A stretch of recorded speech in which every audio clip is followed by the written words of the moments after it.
जब भी आपके रहम में एक से ज्यादा बच्चे हों तो इस किस्म के हमल को मुताद्दिद हमल कहा जाता है, और जब 2 बच्चे हों तो उसे जुड़वां कहते हैं। जुड़वां बच्चे 2 तरह के होते हैं, यकसां जुड़वां और गैर यकसां जुड़वां। आइए समझते हैं कि जुड़वां बच्चे कैसे पैदा होते हैं।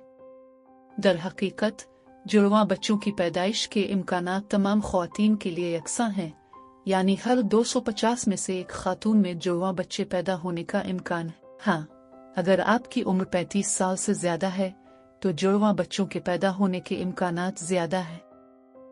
अगर आपके खानदान में मुताद्दिद हमल की तारीख है तो आपके जुड़वां बच्चे भी हो सकते हैं। जब भी आपके बच्चादानी में एक से ज्यादा अंडों को स्पर्म के जरिए फर्टाइज्ड किया जाता है तो एक से ज्यादा हमल होता है, और बाज औकात एक ही फर्टाइज्ड अंडा 2 एम्ब्रियोज में बच जाता है, जिसके नतीजे में जुड़वां बच्चे पैदा होते हैं। अगर एक अंडा 2 से ज्यादा एम्ब्रियोज में तकसीम हो जाए तो उसके नतीजे में 3-4 इससे ज्यादा बच्चे पैदा होते हैं। आइए समझते हैं कि यकसां जुड़वां बच्चे कैसे पैदा होते हैं। यकसां जुड़वां बच्चे इस वक्त पैदा होते हैं जब एक ही फर्टाइज्ड अंडा, जिसे ज़ाइगोट भी कहा जाता है, 2 एम्ब्रियोज में अलग हो जाता है। एक ही अंडे के फटने की वजह से दोनों हिस्सों में एक जैसे नस्बा होते हैं और इस तरह यकसां जुड़वां बच्चे बन जाते हैं।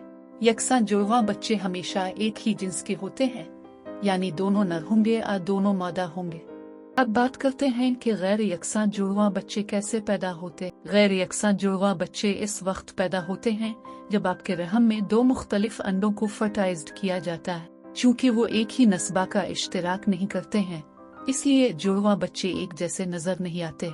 गैर यकसां जुड़वां बच्चे एक ही जिनसा मुख्तलिफ जिन्स के हो सकते हैं, जैसे एक नर और एक मादा। अगर आप भी जानना चाहते हैं कि जुड़वां बच्चे होने की अलामात क्या होती हैं तो हमारी अगली वीडियो का इंतजार करें। हमारे चैनल मिडवेकी को लाइक